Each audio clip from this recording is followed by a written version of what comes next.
Hello, honeys, and welcome to your first ever Highbrow Honey mini-series, The Masterful Mr. Wright, exploring the life, the legends, the architecture of Frank Lloyd Wright, an American icon. Before we get started, I wanted to acknowledge how monumental the release of this mini-series, finally, at last, is for us. I've never done anything like this before. I can honestly say that this was a project on par with the research that I had to do producing essays in my master's program, but it has been a wonderful reminder of why I love art history so very much. I was so gifted, so privileged to be able to feature a guest interviewee throughout this series, someone with a personal connection to the Frank Lloyd Wright Foundation, who knows many of the people that Frank knew. And I'm really, really glad to be able to put this out there for you all and dive into this very complex and very intriguing story. And one last thing before we dive in, our due diligence. Our reminder that sources for this mini-series include Art News, the Art Newspaper, the Milwaukee Art Museum, the Victoria and Albert Museum, PBS, the Museum of Modern Art, FrankLloydWright.org, UNESCO, a particularly insightful book by Roger Friedland and Harold Zellman, and many others. Now, honeys, enjoy. First up, a little description of this legendary architect for those who may not know exactly who he is. According to the Illinois Department of Natural Resources, Frank Lloyd Wright designed 1,114 architectural works during his career, 532 of which were realized, and several hundred of those still stand today. According to a number of our sources, Wright is often considered the foremost practitioner of the prairie style of architecture in the U.S. because he designed nearly every possible type of structure within that over 1,100. He prepared plans for at least 10 apartments, 7 churches, 3 hotels, 5 apartment complexes, 4 schools, 3 corporate headquarters, 2 gas stations, 2 banks, 2 medical clinics, a college campus, a warehouse, and an art museum. Consider also that Frank Lloyd Wright's work has inspired a huge volume of writing and scholarship itself, including its own journal, the Frank Lloyd Wright Quarterly. And according to Art Story, quote,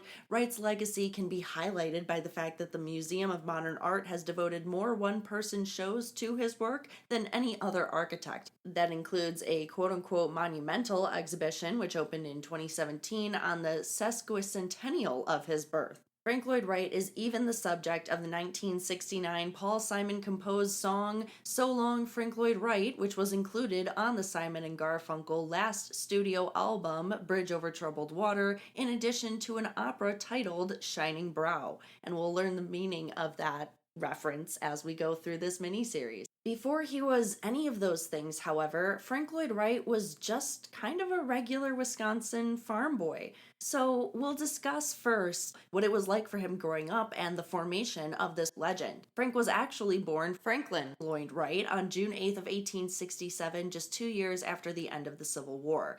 And that year is notable for being one in which many famous architects were born. For example, Henry Hornbostel, Dwight Perkins, and 2 pioneers of European Art Nouveau, Joseph Maria Olbrich and Hector Guimard.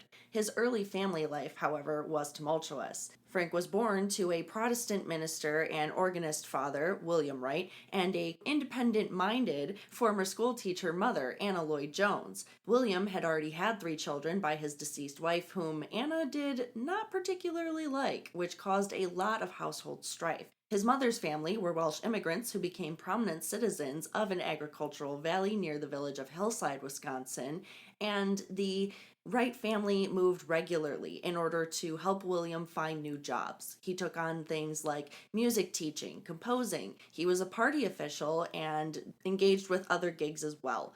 But this constant upheaval in the unhappy home took its toll on every family member, each in a slightly different way. That being said, Anna clearly favored Frank. According to his own autobiography, Anna declared that she would bear a son who would grow up to build beautiful structures while expecting and covering his room in engravings of Gothic cathedrals. After his birth, she would encourage him as a very young child to read formative classics. Frank also grew up playing with geometrically shaped Froebel blocks, which his mother had bought at the Philadelphia Centennial Exposition in 1876, which no doubt long afterwards influenced the geometric clarity of his buildings. As Wright later wrote, quote, "For several years I sat at the little kindergarten tabletop and played with the cube, the sphere, and the triangle. These primary forms and figures were the secret of all effects which were ever got into the architecture of the world. These smooth wooden maple blocks, all are in my fingers to this day," end quote. But when it came to her stepchildren, Anna was outright abusive. Our book source describes incidents in which she beat her stepdaughter Elizabeth without cause, threw water on her, dragged her around by the hair, threatened her with kitchen utensils, including a fork and meat tenderizer.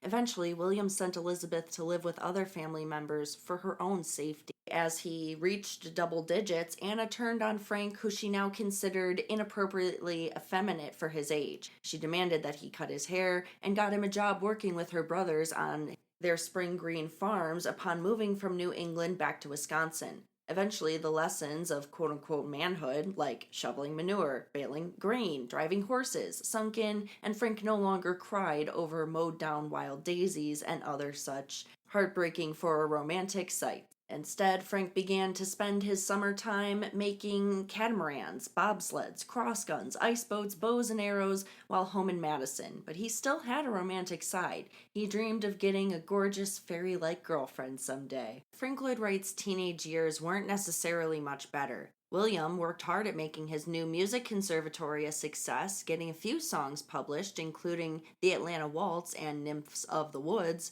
but the family was still extremely poor. Maybe in part because Anna was a consistent overspender. She used her grocery money to buy new maple flooring and upholstered folding chairs the same year that they were so desperate the Wrights had to convince her brother James to donate a cow and bring it from 40 miles away, and they were primarily living on milk, bread, and huckleberry. William insisted that she and their youngest kids go live on her father's farm for the summer to ensure they were provided for, another blow to Anna's ego. And as William was humiliated by his inability to provide, and Anna was humiliated by her inability to live a luxurious life, Frank was left to retreat to his inner world, created within his attic bedroom. From what I can tell from our sources, Frank felt bad for his father and thinks that his mom and the world are unappreciative of William's talents, but just does not love him as deeply as he loves his mom. William could also be physically abusive at times, but after Frank stood up to him one day by literally holding William down on the dirty barn floor,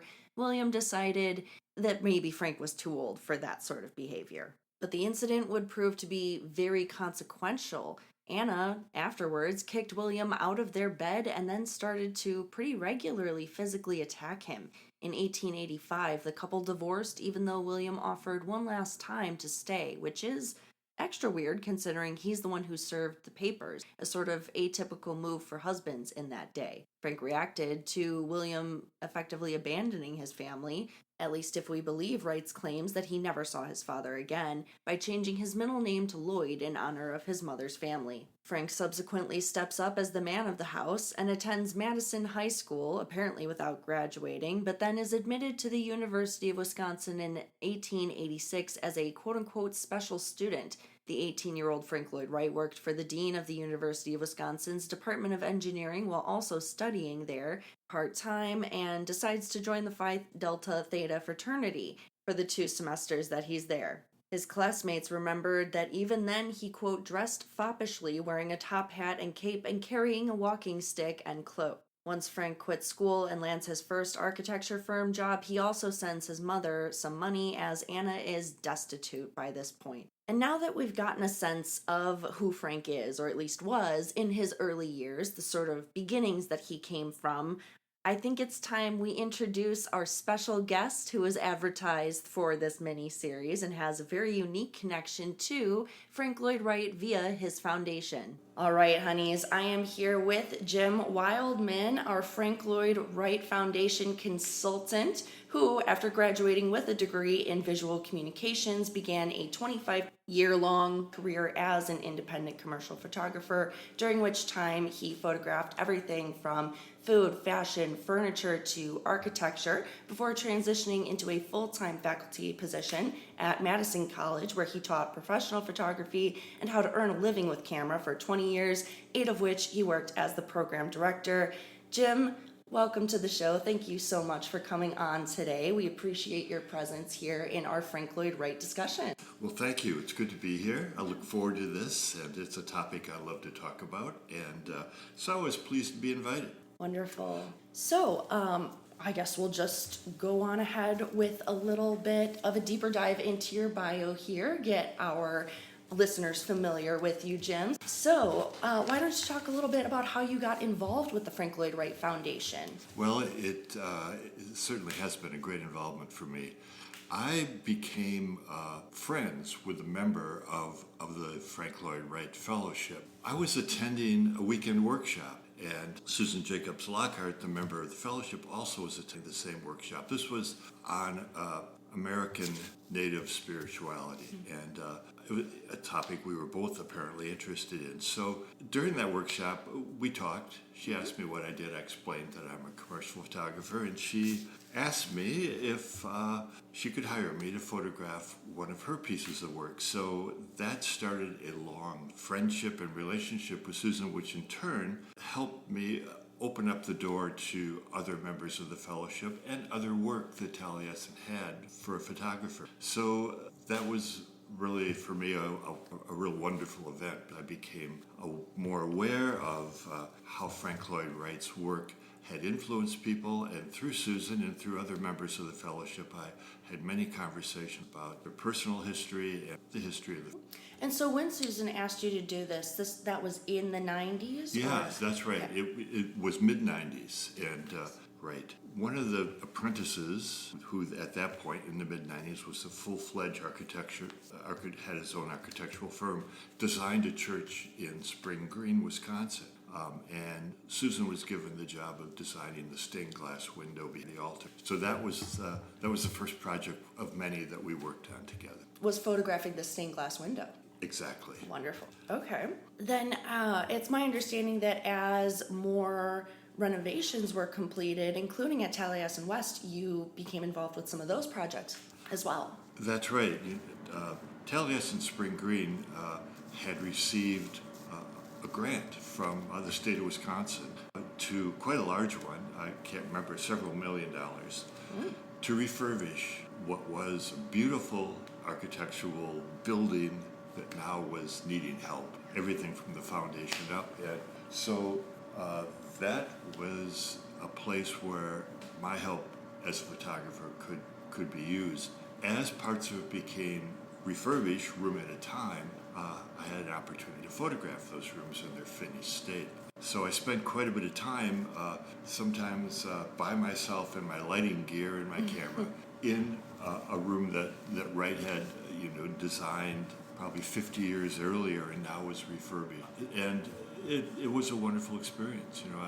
It gave me a chance, just as an individual, to look at the details and the flow of the spaces I was in, see the light coming through, and get a sense of the design ideas behind what Frank Lloyd Wright was doing. The philosophy of the organic architecture? Yeah, exactly. Yeah. So to sort of recap for our listeners, and then I'd like to get your take on this too, because Wright had such an influence on the way we design homes today. He was the innovator of the open floor plan, more or less. He got rid of the attic and the basement. How did that affect your work as a photographer? What were your strategies or your tools for capturing his architecture, and how was photographing his work different from your other work? Well, that's a good question. First of all, when I found myself surrounded by his design work in a room, in a suite of rooms, I think for any visitor to that area, you go through an adjustment because you see an architecture that is different than the architecture I grew up in or see every day. And so really, when my curiosity led me to just take in what I was seeing.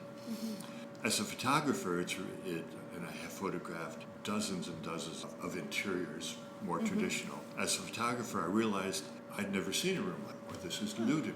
Okay. And so I made choices as to angle of view and lighting But mostly, and quite honestly, the results of my photo work of Taliesin made me look like a great because I had a great room to shoot or a great architecture to shoot. It always walked away from those projects thinking that was really successful, and I want to be clear that of course I did my job well, I think, but who really did their job was Frank. He gave you the material to work with. Absolutely did, and I went on to shoot for Victorian Home Magazine and locally here for Madison Magazine and a number of other interiors. And very rarely did I find myself standing in an interior that inspired me as much as Wright's. Amazing. So that's Jim. Be prepared to hear his voice throughout this entire mini-series, honeys, as he had some wonderful perspectives to share with us throughout the course of his interview. Like in this next segment, where I asked Jim about some more of those formative influences on this very influential person. With all the different formative influences in Frank Lloyd Wright's life, we've talked about Japan a little bit. There was also Victor Hugo. Wright was a huge fan of The Hunchback of Notre Dame and was really scared that Hugo was correct in the author's argument that movable type had enabled the book to replace architecture as the highest art form, but someday some 20th century architect might be able to bring it back to its former glory. Wright obviously thought that was going to be him.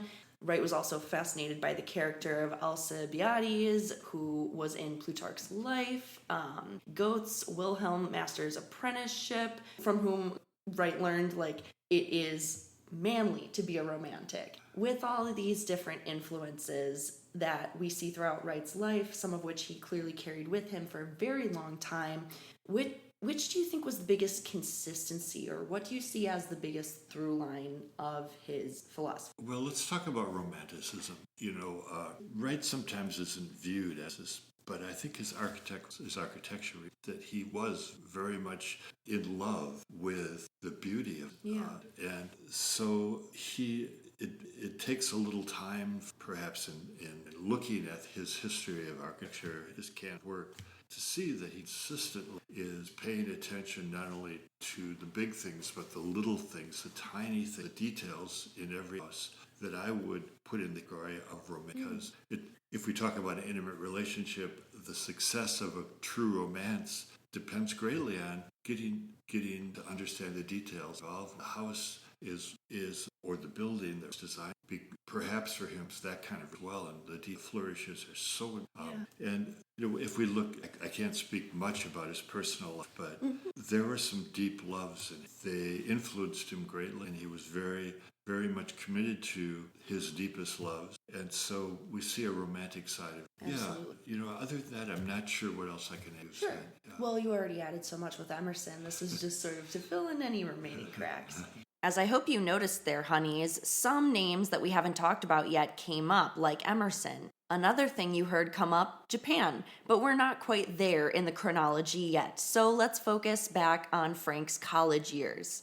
Higher education was just not Wright's thing. At that point, he was fully obsessed with Goethe, who despised rote learning, and so Wright found little interest in actual schooling at UW, and in his second and final term earned an average grade in descriptive geometry as well as drawing, two crucial skills classes for any architect. Finally, Wright quit, sold some of his belongings, and boarded a train to Chicago to look for work. As the city was still rebuilding post-fire in 1887, firms were booming, and getting an architectural job seemed easy enough. Although Frank first saw Joseph Lyman Silsby's name in the directories, he tried to get hired by other firms first, as Frank didn't want a handout job based on family connections. Silsby had been commissioned by Frank's family, the Lloyd Joneses, to build the Unity Chapel completed between 1885 and 1886. Finally, though, Frank has no choice but to go to Silsby for a job and works in the shingle style with him. But Frank becomes frustrated by this imitation of an existing style and yearns to make something new instead. He then hears about Louis Sullivan and Dankmar Adler, new firm partners in Chicago, inventing a new style and a new type of building. The firm of Sullivan and Adler produced the very first skyscraper, as defined by a structure with a steel skeleton and clean-cut windows, which convinced Wright that the revival of architecture predicted by Hugo was in fact beginning. When he'd arrived in Chicago, Frank was immediately drawn to Sullivan's auditorium building for its similarities in ornamentation to 19th century restoration drawings completed by Eugene Emmanuel Viollet-le-Duc, including ones for the Notre Dame, Wright's golden ideal of Gothic architecture since childhood. Despite pressure not to from his mother, Wright accepts the invitation to show Sullivan his drawings in the office one day at age 22.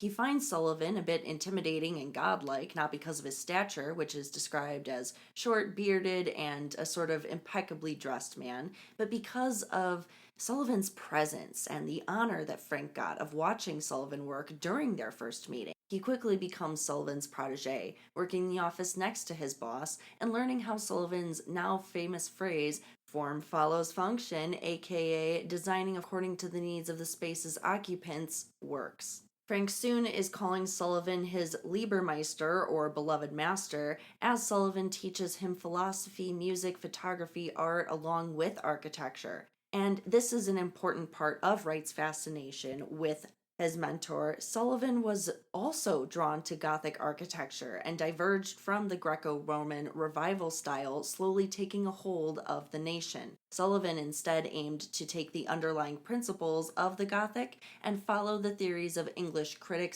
/ leader of the arts and crafts movement, John Ruskin, and arrived at the conclusion that a building needed ornamentation to become architecture.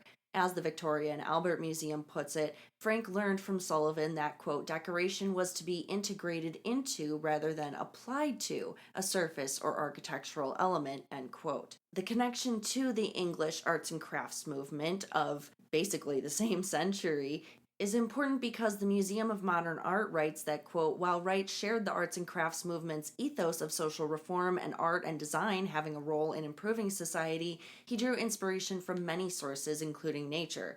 Platonic geometric shapes underlying the theory and methods of the 19th century educator Friedrich Froebel, for whom the blocks were named, I presume, and the abstraction inherent in the art and architecture of Japan, where he first traveled in 1905, end quote. Interestingly enough, our evidence also suggests that Sullivan was more homoerotically inclined, despite being notorious for his bragging about being a womanizer. His drawings of men wrestling, for example, are much more flattering and erotic than those of women. He wrote to Whitman about identifying with the sort of manly, eroticized intimacy that the latter described in his book The Leaves of Grass. But after unauthorized freelance side work gets Frank fired from Sullivan's firm, he and a former co-worker, Cecil Corwin, strike out on their own, opening a firm in Sullivan's Schiller building. But it falls apart very quickly as Corwin realizes he can't keep up with Wright's mind. Although Frank would later acknowledge Sullivan as just about his only influence, the fallout from Frank's firing would keep them from speaking for over a decade. Now, for the last few minutes, we focused mainly on Frank's professional life, but quite a bit was happening in his personal life as well. Frank Lloyd Wright meets Catherine Kitty Tobin at a Les Miserables themed party where Frank went as Enjolras and struggled all night to control the prop sword at his side. She was described by Wright as having a, quote, frank, handsome countenance in no way common, end quote. And their 2-year courtship began when they quite literally bumped into each other and spent the rest of the night together. However, the marriage itself saw pushback from Anna Wright and Frank's friend from work, Cecil Corwin. The couple married on June 1st of 1889 and went on to almost immediately have 6 children, including the future architects Lloyd, or Frank Lloyd Wright Jr., and John, who would sometimes practice under their father. Kitty thoroughly occupied herself with running the household, but Frank was not satisfied with nuclear family life and began to look outside the marriage for some fun. The same year that he married Catherine and she became pregnant for the first time, Frank asked Sullivan, his boss and the head of the innovative Chicago architecture firm, to lend him money against a new 5-year contract with the firm. As part of that agreement, the firm would hold the mortgage on the new Oak Park house that Frank was designing and building for his new family. Wright expanded the house he constructed 3 times over the next 12 years, nicknaming it Saints Rest. In it, the Wrights lived lavishly, far beyond their means. Our sources claim that Wright later wrote that as long as the family had the luxuries, the necessities could pretty much take care of themselves. But that wasn't necessarily true. There was never enough money for Frank and his family, perhaps because of the fact that they had 6 kids. So he began moonlighting as a freelance architect outside the Sullivan firm, even though he was reportedly the highest paid draftsman in the city at the time. And as I mentioned, Sullivan found out in 1893 and gave Wright the boot. The strong connections, however, between the personal and the professional in Frank Lloyd Wright's life and how one often affected the other, as in this case, lead us to view Frank through another light, the indebted success. Frank found a companion in Mama Cheney and abandoned it all for her in October of 1909. Mama was the well-educated wife of former client Edwin Cheney, for whom Wright had designed a house just blocks away from his own in 1904.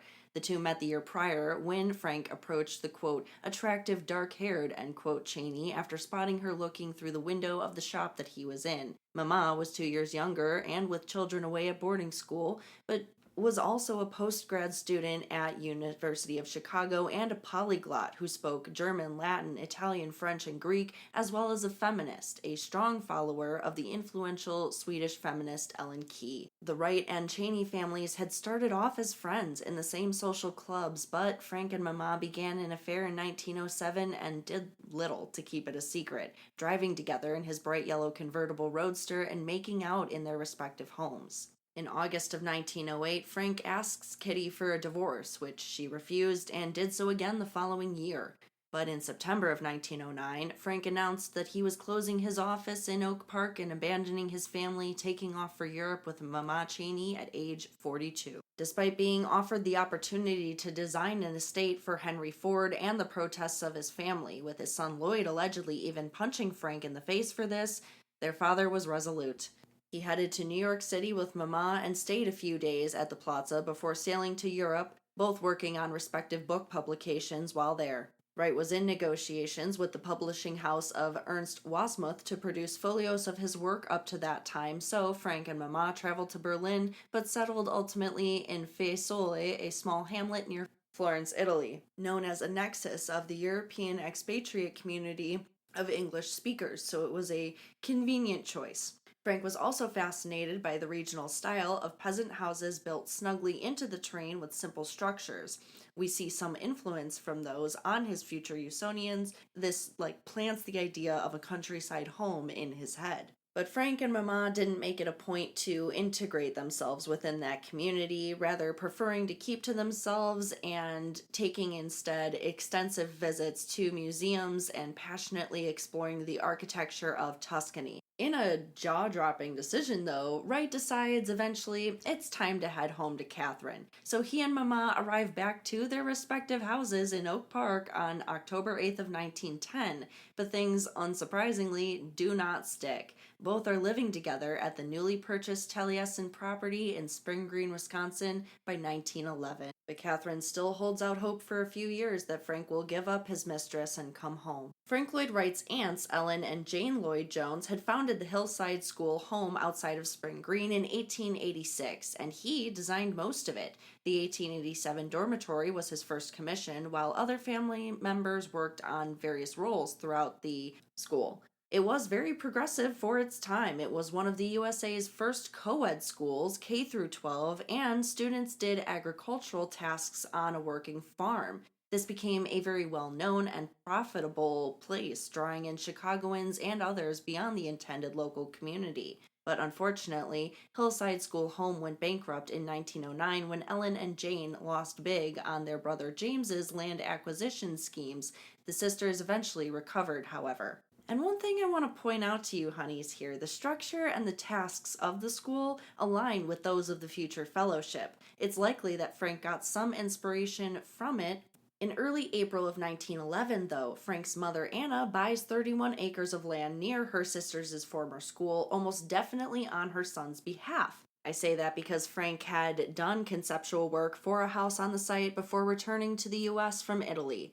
But neither he nor his mother actually had the money to realize these plans or even to really complete the land purchase. So Frank talked his former client, Darwin Martin, into loaning him the money for his poor mother's house. The money, of course, actually went to building a grand home for himself and Mama Cheney, even bigger than his Oak Park home on the same hill where Frank had escaped to as a teenager at nights from his mother's family farms where he worked, knowing full well that Darwin would have been pissed about this use of the money as he disapproved of Frank and Mama's affair. Frank also likely put the home in his mother's name to avoid it becoming embroiled in the divorce proceedings with Catherine. But more than just a lover's nest away from the judging eyes in the Chicago suburbs, according to our book authors, quote, Taliesin was Wright's heroic attempt to produce an American architecture as great as that which Goethe had discerned in Germany's Gothic cathedrals, end quote. Based on his own writing, this was Wright's version of a Tuscan villa which would be naturally in harmony with its environment and with the shapes of the surrounding land. However, it did differ a bit from his interlocking geometric prairie school designs. This Taliesin was informal, asymmetric, loosely laid out along the ledges of the hill like an eyebrow draping across it. And one of the most important things about Taliesin that I even learned in the course of researching for our mini-series, the architect used it as his personal laboratory, testing out ideas at the property before implementing them into his clients' homes. Caroline Hemblin, director of programs at Taliesin Preservation, says, quote, Wright's career spanned over 70 years, from the end of the Civil War to the beginning of space exploration. Many new inventions, techniques, and materials were developed between 1911 and 1959 and can be traced back to Taliesin, end quote. And that ongoing evolution really epitomizes Frank's ideas about organic architecture, which we'll cover more in the second episode of this mini-series, and which he believed should change over time, though he probably would not have predicted that he'd have to rebuild it 3 times. Wright only used materials found nearby or on the property itself in the building of the Spring Green Taliesin. For example, yellow sandstone, which was used to build the house, was quarried and carried by men from the neighboring farms. It also featured broad eaves without gutters, a design element repeated in clients' homes, and raw sienna in the wall plaster, as well as cedar planks for the floors to create a very natural look. The courtyards and the gardens, along with the drafting studio and other features, ensured that Taliesin could become, in theory, a self-sustaining community. And there's a reason that I described Taliesin Spring Green as a sort of draped eyebrow. Taliesin Spring Green was named for the 6th century bard whose name translates to Shining Brow from the Richard Hovey novel about the member of King Arthur's court. That character undergoes a quote-unquote miraculous rebirth, which makes him handsome and wise. However, naming it Taliesin was also likely a way to give the middle finger to his disapproving maternal family, who had a habit of using Welsh names for their homes and properties, and were also not fans of this affair. During this time, though, Frank was struggling to rebuild his practice, which had been nearly destroyed by the scandal, which even remained the center of public attention upon his return, so much so that on Christmas Day of 1911, Wright called a press conference at Taliesin and declared that while conventional mores might govern the general population, he, Frank Lloyd Wright, was no ordinary man, and such customs therefore did not apply to him. But in 1914, there's no other way to put it, tragedy struck. Frank had hired several servants at Taliesin, where Mama and her children, John, age 11, and daughter Martha, age 9, were staying while he worked in and commuted from Chicago. Their chef, Barbadian Julian Carleton, served them lunch on August 15th of that year, then went outside to ostensibly clean a rug. Instead, he locked all the windows and poured gasoline around the perimeter of the house before lighting a match, and Taliesin was burning within seconds. However, Carleton was waiting for Mama and her children at the front door, and, well, he had an axe. Some speculate that the enduring consistent racism at Taliesin in rural Wisconsin, as well as the threat of being fired, were the motives for Carleton to kill all but 2 survivors, who were Wright's foreman, William Weston, whose son perished in the fire, and worker Herb Fritz. Wright was absolutely devastated when he got the news in Chicago and buried Mama in a simple pine box in the Lloyd Jones family plot before he began rebuilding the charred wreck of his home. However, the cruelty of people was really kind of revealed by the headlines surrounding this event.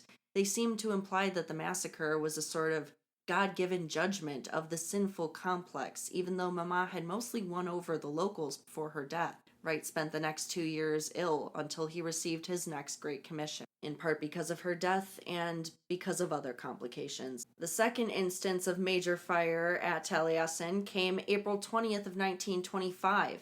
A short circuit in the wiring resulted in the sound of the door buzzer ringing for 20 minutes, and when the housekeeper informed Frank and he left dinner in a separate building to investigate, the architect found his bedroom curtains, telephone stand, and ceiling burning. Despite attempting to fight the fire with buckets of water alongside his neighbors, Taliesin, except for a drafting room, was once again destroyed. But Wright's response was to simply dive back into work and try to rebuild it even better. He decided that Taliesin too would be home to his stepdaughter Svetlana and his full daughter Iovana, and also, in a broader sense, to a community of students and young architects in the form of the Taliesin Fellowship. After the fellowship began on October 25th of 1932, students and hired tradesmen work on the property extensively to make it livable, self-sufficient, and a sort of functional space for work. They also work to make it beautiful. Once the property is rebuilt, Frank regularly put the fellows to work as tour guides of the property, earning about $20 a week each Sunday, or just enough for groceries that week. But going back to 1914, when Mama Chaney has just passed, it seemed that Frank's grief was actually not to last too long. A sculptress named Maud Miriam Noel, who also had experienced great personal tragedy, including the death of her husband, sent him a letter in late 1914, and by the end of the year, she was living at Taliesin. Although Frank knew by then that Miriam was unstable, violent, and addicted to morphine, Wright still decided to bring her with him to Tokyo in 1916 when he received a commission from the royal family for the new Imperial Hotel. This, for many reasons, proved a complex choice. The couple fought frequently as she jealously, but probably correctly given his history, accused Frank of stepping out on her. They also fought over Mama's ghost, which haunted him, as Miriam knew that she was really kind of a rebound and a replacement for the woman he loved so much. But since we're talking about Miriam and his time in Japan, it seems only prudent to talk about that Japanese influence and his experience building the Imperial Hotel, as it was yet another formative one. Hyperallergic in particular stresses how Frank's enthusiasm for Japanese culture forever changed his practice. That 1905 trip, for example, he made his first one to Japan to see architecture and landscape, which had deeply already influenced his practice for nearly 2 decades after his first physical encounter with Japanese architecture at the 1893 World's Columbian Exposition, specifically the Phoenix Pavilion. His 1905 route began and ended at the Yokohama port, and he was accompanied by his clients Ward and Cecilia Willits, as well as his wife, as we know. Hyperallergic notes that, quote, like any eager tourist, he carried with him a camera to document his surroundings. The collection of 40 photographs offers views of shrines, temples, and gardens in cities from Kyoto to Okayama, end quote. Curator David Bagnall says of these 1905 photographs by Wright, quote, when you look at them, they capture a sense of a vanishing Japan, which was at this point quite rapidly modernized. They definitely have a sense of nostalgia based on Wright's own knowledge of Japan from Japanese prints, end quote. Some of the photos even kind of mimic the composition of Japanese prints, in addition to including commonly represented subjects. For example, one Frank Lloyd Wright picture taken outside Kyoto's Chian-in Temple is comparable to an image by Hiroshige from his series 100 Famous Views of Edo, because both feature a large round lantern in the foreground with a temple in the background, though they have differing locations. All the same, Wright refused to acknowledge just how much he admired and drew from Japanese art, particularly prints, in spite of publishing a book on them in 1912 and making more money in the 1920s from his activities with them than from practicing architecture. In fact, Wright's architectural drawings have become crucial links to proving Wright's debt to Japanese artists and designers. but throughout his career denied that influence, even indirectly, as artists of the aesthetic movement as well as the arts and crafts movement were fans of Japanese arts as well. Yet our sources point out that effects seen in Japanese woodblock prints are mirrored by many of Wright's presentation drawings. For example, a signature on a 1908 drawing by the pioneering architect Marion Mahoney Griffin, one of Wright's most trusted designers and drafters, reads, quote, delineator Mahoney after FLW and Hiroshige, end quote, which indicates that Wright may have encouraged his staff to follow his lead in borrowing strategies from Japanese art. All the same, that 1916 commission came for the Imperial Hotel, and Wright was more than excited by the opportunity. Having come to understand a little bit this dynamic of borrowing without acknowledgement, I wanted to ask Jim more about the Japanese connection and Wright. What was the understanding of the influence that he got from the Frank Lloyd Wright Foundation? And what sorts of artworks did he see in Taliesin during his time as a photographer with them? Part of this work, as you've described, was photographing individual pieces of the property. Now, I'd like you to share with us an anecdote that you have previously shared with me regarding the conservation work done on silkscreen prints that Wright had and that you took on as part of a preservation and conservation effort for Did I share that anecdote with you? I did. You did. You did. All right, so and I hope I'm recalling the right one, but we'll go. Yeah, so, well, first of all, Wright loved Japanese art. We can talk more about that later, but he was so influenced by the art that's coming out of Japan in the 19th century that he himself became a collector of it. He went to Japan several times, but probably on his later trips, he could afford and did bring back quite a lot of art. Much of it was silk mounted on wooden frames that would be freestanding in Japan as a room divider, some of them quite large. One in particular, the biggest, I think it had 12 panels, something like that. And he had secured it to the wall of a room at Taliesin in Spring Green called the Blue Loggia. And it's a beautiful room, and you can see a great view of the window wall. Lovely. But on the interior, there was this 12-panel screen secured to the wall that ran down one wall, took a right angle, and ran a little bit down a second wall. It had deteriorated quite a bit in the 80 years it had been there. So Taliesin worked with a Tokyo-based restorer, a nonprofit who offered from Tokyo to take back this art and restore it. Became Taliesin's job to take it off the wall. And at this point, head of restoration or on the ground, boots on the ground, was a man named Jim Erickson. He dealt with physically doing all of this with his crew. So Jim contacted me about what part I could play. What he asked me to do is after the panels were down, I want you to photograph them.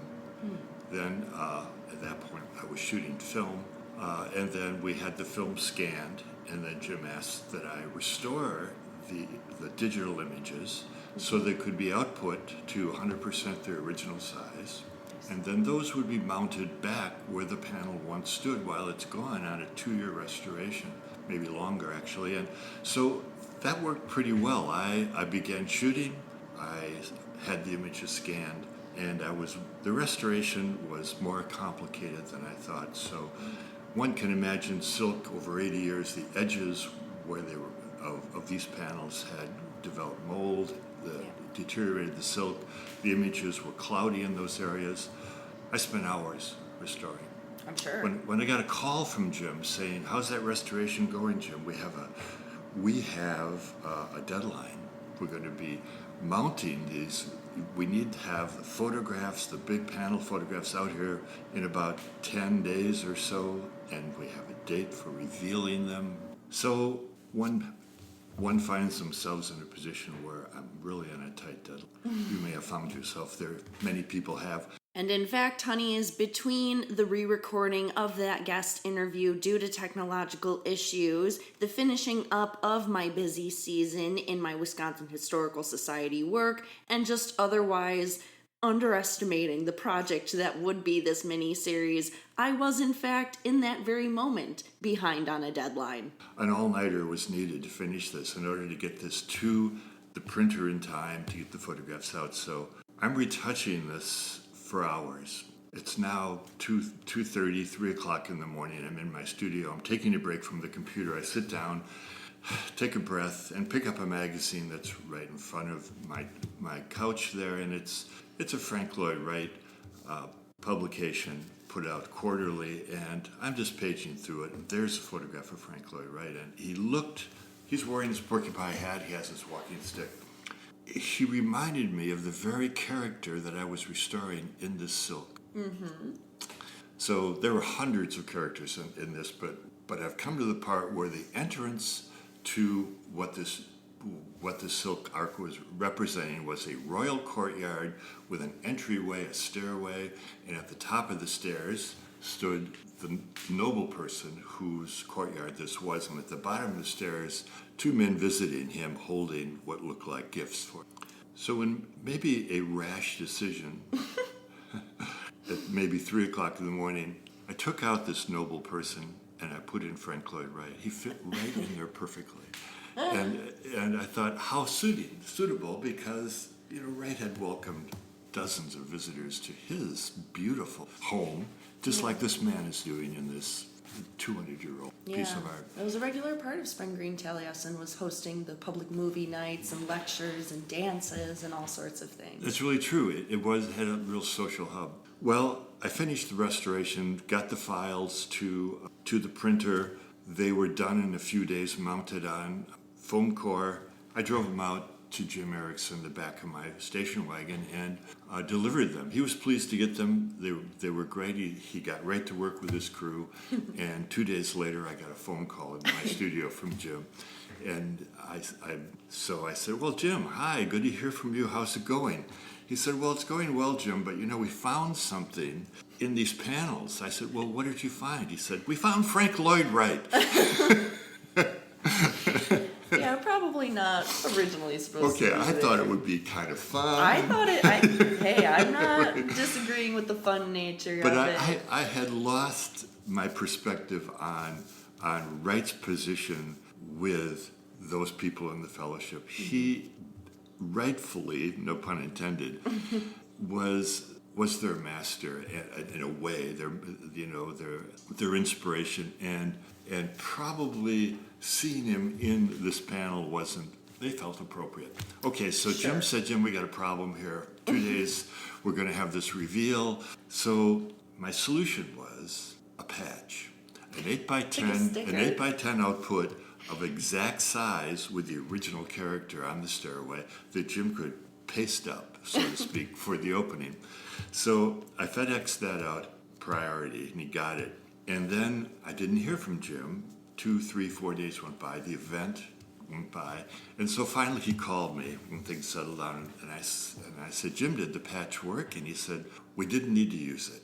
It turns out that when we got it installed, Frank Lloyd Wright in your image was in the corner where the panel takes a right angle, and in that corner is a small lamp table that Wright had designed, and on it a table lamp that Wright had designed, and the shade of which completely obscured Frank Lloyd Wright from. So people went through and didn't really notice it. The fellowship all showed up, 45 people or so, and their guests. So a few years went by, and I read in the Frank Lloyd Wright Quarterly that comes out in the back this little game that the docents had learned. Now when you tour the building and you're in the Blue Loggia, the game is, can you find Frank Lloyd Wright? In the corner, behind the screen. Exactly. Right. So it had done kind of a 360 from, oh my God, Jim, what have you done, to, oh, you're the photographer who put Frank Lloyd Wright on there. Yeah. That was pretty fun. So it was a good thing. It for turned your out to be, I wasn't with the banned fellowship. forever from visiting. So no, it turned out to be a good thing. Good. I can't believe I told you that story, and now it's out. Repeating it, yeah. Now everyone who knows and visits Taliesin after this. We'll be looking for Frank Lloyd Wright Well, on the screen. okay, so let me tell people. The original panel has been reinstalled. It was beautifully restored, and so now you won't be able to find Mr. Wright in the corner anymore. Darn. There was a lot more that Jim had to say regarding Frank's influences from Japan and on the Imperial Hotel as well, but we're going to save those for part 2, where we really start to talk about the early buildings by Frank Lloyd Wright and some of his first successes, how he got into his ideals for American architecture, his battle against the internationalists, etc., which means for now, honeys, we'll get back to his personal life and the continuing scandals. Eventually, and in spite of the fact that Frank and Miriam were publicly together, a new and very alive person came to take the place of Mama's ghost, Pulitzer Prize winning playwright Zona Gale, who lived in Portage and knew his Oak Park family and whose works he'd read. The cottage that he later designed for her, especially its 2 jutting portions, would go on to inspire the iconic pieces of Falling Water. And he did his best to court Gale, but she never fell for him and refused to be seen in public with him as a regent of UW-Madison. It probably didn't help that Miriam harassed both of them on the common rural telephone line so their nosy neighbors could listen in. Low-key, I probably would be one of those neighbors. The tea just seems too piping. However, all of this seems to have only made Zona Gale more attractive to Frank Lloyd Wright. But she keeps saying no to him and to Taliesin. He later wrote, quote, "I had always expected the women to make love to me. I just didn't know how to make love to Zona Gale," end quote. In 1922, Kitty Wright finally grants Frank a divorce, and after the required 1-year waiting period, he marries Miriam in 1923. Frank seems to have hoped that the union would improve their relationship, make things more stable, but it had the opposite effect. He became physically abusive, beating her, while she, in the space of that time, drew a knife on him and threatened him with a gun. Despite the relationship seemingly being over 1 year after marrying, it would take another 3 years until Miriam granted him a divorce. However, they did separate the same year that he met Olga Vanna, the final love of his life, in 1924. Side note, that's also the year in which Sullivan dies and Frank Lloyd Wright moves back to Chicago, having become determined to make a successful office after his mentor prophesied that Frank would be the man to partner with God as a co-creator. Bit of a lofty ambition, but we are talking about Wright today, so... You may be wondering now, honeys, who is this Olga Vanna character? Her full name was Olga Lazarovich Hinzenberg, and she was a Montenegro-born estranged wife of a Russian architect who arrived in New York in October of 1924. She then spent some weeks mingling with her fellow Georgy Gurdjieff Institute members and giving public lectures attended by the likes of Georgia O'Keeffe and her husband Alfred Stieglitz, as well as Zona Gale and Claude Bragdon. The architect then met Olga Vanna at an opera performance in Chicago. Frank made a comment to Olga Vanna that the performers seemed to be dancing as if they were dead, which immediately caught her attention as a follower of the Armenian philosopher Gurdjieff, who argued that most people were not nearly as aware of themselves or the world around them as they could be. Olga Vanna would later reveal, however, that the man who got Frank to the opera house that night and introduced them was in fact a friend of hers, Bragdon, and she was savvy with setups like that, as we'll hear about more in our fellowship-focused part of this mini-series. Despite not being divorced from their respective spouses just yet, 58-year-old Frank and 26-year-old Olga Vanna moved in together in late January of 1925. This was a huge shock to Olga Vanna's husband, Waldemar Hinzenberg, who was freshly in love with her again and didn't even know that Frank Lloyd Wright had entered her circle. Still, Hinzenberg granted her a divorce when she asked a month after the opera. Olga Vanna also got lucky, in a sense, when it came to the custody of their daughter Svetlana. She got it, but narrowly, as she'd already become pregnant in her affair with Frank, and a judge of that time would be unlikely to give a pregnant, unwed, single mother custody.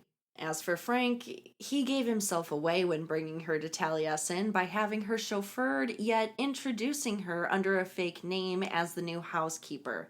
It probably also didn't help that he encouraged her to perform her Gurdjieffian dances in front of the fireplace during her December 1925 visit prior to moving in, so the staff recognized her. But once the American press got wind of Olgivanna living at Taliesin as well as her pregnancy, they descended upon the property, despite Frank making efforts to try and prevent the story from blowing up. For example, visiting the Herald Examiner's editor to try and stop the story from running there. And as we might imagine, Miriam Noel did not take this well. She and Frank had wrestled each other to the brink of a settlement in which she would receive a lump sum of $10,000 plus $250 a month, but she now also wanted revenge. So she called the FBI to have Olgivanna deported as a quote-unquote undesirable alien. She also began frequently barging in on the two lovers, including 3 days after the birth of their daughter Iovanna in Olgivanna's hospital room.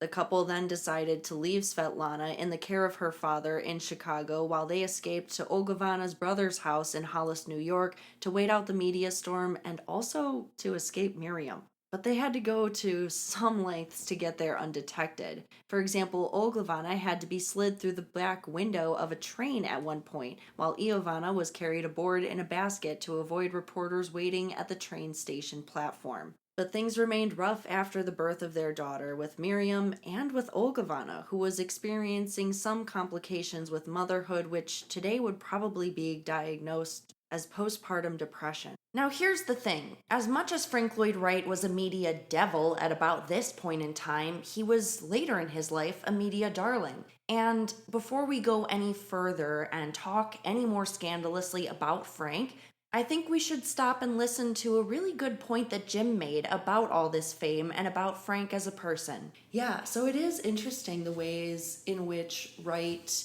really made an effort throughout his entire life to be perceived in a certain almost Renaissance man way. He was a real dandy in his dress, it seems. Well, he did dress, he had a definite taste in his wardrobe. He had taste in his automobiles. His cars were unique, and he enjoyed being photographed in them, and he enjoyed being photographed with his hat, scarf, and walking stick.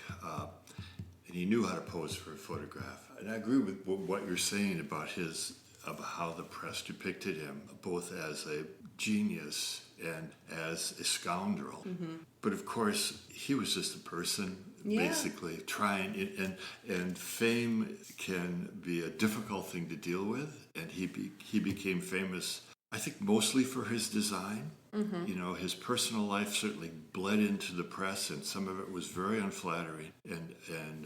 But because his designs were so advanced and so appealing to many people, his fame became based on what his talent to design. And I think fame itself is a very hard thing to carry. It's not thrust on many of us, and when it is thrust on somebody, it may not be what we think it is. Yeah. So it's a hard thing to deal with, and he struggled with that, I'm sure. I'm sure, yeah. And that explanation from Jim is why you will hear, honeys, me refer mostly to Frank Lloyd Wright as Frank when discussing his personal life and as Wright when discussing his professional life, as this reminder that as much as we are talking about someone who has been written about, has been a character in movies, in novels even, we are still talking about a person who lived, who made mistakes, who experienced joy, who experienced sadness, who was, at the end of the day, a man. Stay tuned for part 2, in which we discuss the first Frank Lloyd Wright houses, his formation of his philosophies, and get a little bit more into that Imperial Hotel, why it mattered, what the construction was like, and so on. I hope you've enjoyed part 1. I hope it was worth the wait, honeys. Please, if you're enjoying this so far, give us a DM, a like, a comment, a something to let us know if we should continue the mini-series format or not. In the meantime, you know what I'm gonna say. Hydrate or dihydrate. Take care of yourselves. We'll talk soon, honeys. When it comes to Highbrow Honeys music, Chris Meinhold is our guy, but master's degree holder Celia Bugno, yours truly, was responsible for the research, fact-checking,